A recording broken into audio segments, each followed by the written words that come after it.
Hi guys, it's Miss Gustafson. So I'm here to do a read aloud for today. Happy Friday, by the way. So yesterday, if you recall, I read the story Three Names by Patricia MacLachlan, pictures by Alexander Pertzoff, and I had said that I would be continuing doing another story by Patricia MacLachlan today that's going to be a short chapter book. So I'll be starting this today, and we'll hopefully kind of read a chapter or two per day and see how far we get, and then we'll go from there. If you have any recommendations of books you would like me to read or ideas that you have for future read-alouds, please feel free to comment on our Google Classroom, and I would love to hear your input or what you're interested in hearing. So this story is called Journey, and it's by Patricia MacLachlan. And I said yesterday, she's also, some of you may recognize a more familiar story by her, Sarah Plain and Tall. Yearling is the publisher of this book. So here we go. Mama named me Journey. Journey as if somehow she wished her restlessness on me. But it was Mama who would be gone the year that I was 11, before spring crashed onto our hillside with explosions of mountain roar, before summer came with the soft slap of the screen door, breathless nights, and mildew on the books. I should have known, but I didn't. My older sister Kat knew. Grandma knew, but Grandma kept it to herself. Grandfather knew and said so. Mama stood in the barn, her suitcase at her feet. I'll send money, she said, for Kat and Journey. That's not good enough, Liddy, said Grandfather. I'll be back, Journey, my mother said softly. But I looked up and saw the way the light trembled in her hair, making her look like an angel, someone not earthbound. Even in that moment, she was gone. No, son, Grandfather said to me, his voice loud in the barn. She won't be back. And that was when I hit him. Chapter 1. My grandfather is belly down in the meadow with his camera taking a close-up of a cow pie.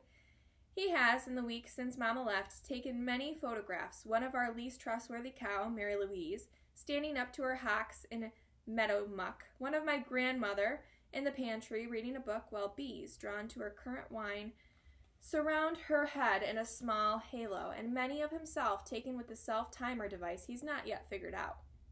The pictures of himself fascinate him. They line the back of the barn wall in a series of my grandfather in flight, dressed in overalls, caught in the moment of entering the picture or leaving it. Some with grand, dim-witted smiles, his hair flying, one of a long, work-worn hand stretched out gracefully, the only part of him able to make it into the frame before the camera clicks. Kat gave him the camera in one of her fits of cleanliness. I've given up the camera, she yelled, in her head underneath the bed, unearthing her life. I've given up the flute and most everything else, including meat, she said pointedly. I have spent the entire afternoon looking into the eyes of a cow and have become a vegetarian. Which cow? Asked my grandfather, not kidding.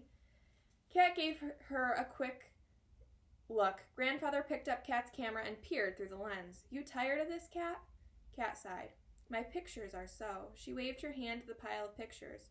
So boring, Grandfather finished for her. I felt my face flush with anger, but Kat laughed. Take it, Grandpa, she said cheerfully. Grandfather turned to me. Journey? No. What did he think I'd take pictures of? This farm? I could close my eyes and see it. The spruce trees at the edge of the meadow, the stream cutting through the stone walls that framed it all. I knew every inch of every acre. What would pictures tell me? And the people? What would pictures tell me of my grandmother, so secretive, my grandfather, tall and blunt? On Kat's dresser was a picture of our father who had gone away somewhere a long time ago. He was young in the picture, laughing, his eyes looking past the camera, past the place, past me. When I was little, I carried that picture around, trying to remember him, trying to place the picture so that the eyes would look into mine, but they never did. His face was like carved stone, not flesh and blood, and the picture never told me the things I wanted to know. Did he think about Kat and me? Where was he? Would I know him if I saw him? I turned and the camera clicked, Grandfather's first picture of me. I stared at him angrily, and slowly he lowered the camera and looked at me with a surprised and dismayed expression, as if he'd seen something through the lens that he hadn't expected. Grandma's voice broke the silence. I'll take the flute, Kat, and this. Grandma had put on the sweatshirt that Mama had given Kat, Liddy written across the front in big letters. No! My voice sounded harsher than I meant. That's Mama's shirt. Grandfather put his hand on my shoulder. Your mama left it, Journey. I shook off his hand and stepped away from him. Grandma stood in the light of the window, her hair all tumbled like Mama's in the barn. I looked at Kat to see if she noticed, but Kat was smiling at Grandma. You look wonderful, Gran. Kat pulled me after her and went to hug Grandma, and Grandfather took a picture that would startle me every time I saw it. Not Grandma, her hair tied back with a piece of string, smiling slightly as if she knew the secrets of the world. Not Kat, her head thrown back, laughing, but my face, staring into the camera, with such fury that even in the midst of the light and the laughter, the focus of the picture is me. Chapter 2. The first letter that wasn't a letter came in the noon mail. It lay in the middle of the kitchen table like a dropped apple, addressed to Kat and me. Mama's name in the left-hand corner. I'd watch Kat walk up the front path from the mailbox, slowly as if it caught by the camera in slow motion or in a series of what Grandfather called stills.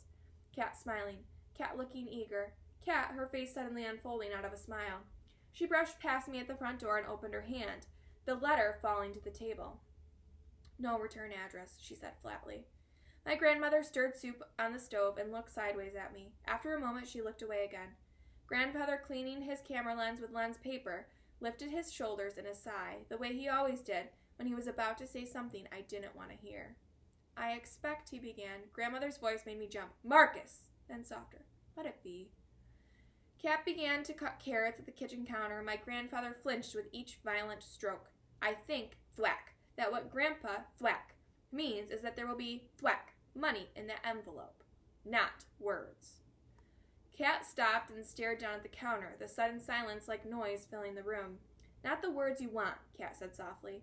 I felt tears behind my eyes. There was something soft and sad in Kat's voice that made me think of Mama. Grandma stopped stirring the soup, and Grandfather cleared his throat.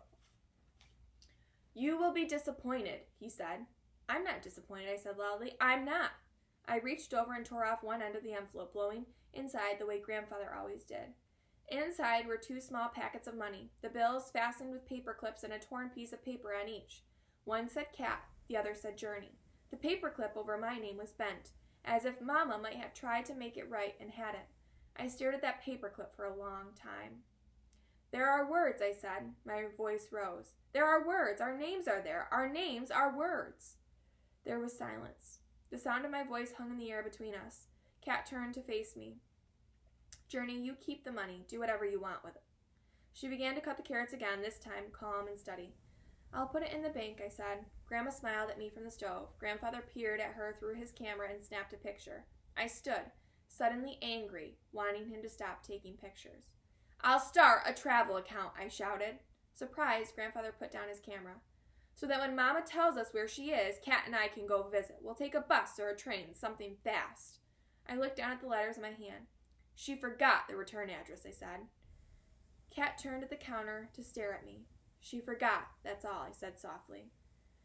Grandma wiped her hands on her apron and came over and put her arms around me. I smelled onions and something like flowers, lilacs maybe, and I burst into tears.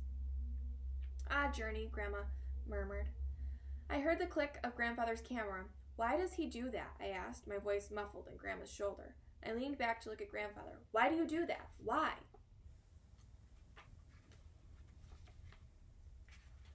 Because he needs to, said Grandma softly. I don't understand. I know, she whispered. My bedroom was sun-dappled and quiet, the smell of lilac strong through the open window, mingling with the lily of the valley from under the bush outside. Journey! The door opened and Grandma stood there with a bowl of soup in one hand, an album in the other. She set the bowl on the table by my bed. Then she opened the album. It was full of pictures of people I didn't know, men in black suits and white starched shirts and broad-brimmed hats, women in flower dresses, and children with bows as big as balloons in their hair. Grandma pointed. Me, she said, when I was Kat's age. In the picture, Grandma sat in the garden swing, looking straight at the camera with a great smile on her face. Tables were set up in the garden with food and pitchers and bowls of flowers. This was taken on a long-ago 4th of July. Grandma closed her eyes. 1930, I think, the day I met your grandfather. You look happy, I said. Grandma nodded and then looked at the picture. The camera knows, she said. The camera knows what? She turned more pages, and here is your mother, same age, same day, but many years later. Grandpa took that picture. He didn't have so fine a camera as now, of course. In the picture, the girl who was my mama sat behind a table, her face in her hands, looking far off in the distance. All around her were people laughing, talking. Lancy, Mama's sister, made a face at the camera. Uncle Minor, his hair all sun-bleached, was caught by the camera taking a handful of cookies. In the background, a dog leaped into the air to grab a ball, his ears floating out as if uplifted and held there by the wind. But my mother looked silent and unhearing. It's a nice picture, I said, except for Mama. It must have been the camera, I said after a moment. Grandma sighed and took my hand. No, it wasn't the camera, Journey. It was your mama. Your mama always wished to be somewhere else. Well, now she is, I said. After a while, Grandma got up and left the room. I sat there for a long time, staring at Mama's picture, as if I could will her to turn and talk to the person next to her. If I looked at the picture long enough, my mama would move, stretch, smile at my grandfather behind the camera, but she didn't. I turned away, but her face stayed with me. The expression on Mama's face was one I knew, one I remembered. Somewhere else, I am very little, 5 or 6, and in overalls and new yellow rubber boots. I follow Mama across the meadow. It has rained, and everything is washed and shiny, the sky clear. As I walk, my feet make squishing sounds, and when I try to catch up with Mama, I fall into the book. I am not afraid, but when I look up, Mama has walked away. Arms pick me up, someone else's arms. Someone else takes off my boots and pours out the water. My grandfather. I am angry. It is not my grandfather I want, it is Mama. But Mama is far ahead, and she doesn't look back. She is somewhere else. I walked to the window, birds still sang, flowers still bloomed, cows still slept in the meadow, and I ate soup, now cold, as if my mama hadn't ever gone. That's the end of chapter 2.